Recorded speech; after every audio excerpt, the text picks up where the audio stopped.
Ваш став за законот за јазици во МРДПМ не најавиле дека поднесе кривични пријави против Талата Џафери и против директорот на Службен вестник. Ние го поддржуваме објавувањето на законот за јазиците и секако законот за ратификација на конечната спогодба со Грција.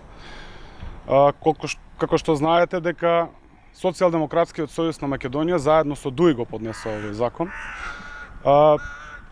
Почекавме да видиме дали Ѓорги Иванов ќе се охрабри да ја почитува волјата на мнозинството пратеници и секако со тоа волјата на граѓаните.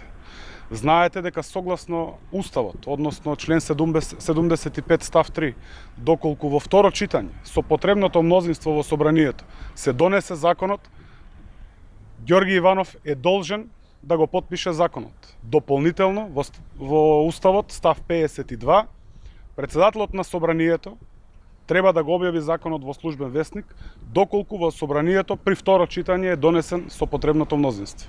Генералниот секретар на опозиционата партија повика да не се почитува овој закон. Како го коментирате овој повик? Треба да ја почитуваме волјата на граѓаните, треба да ги почитуваме правата на граѓаните.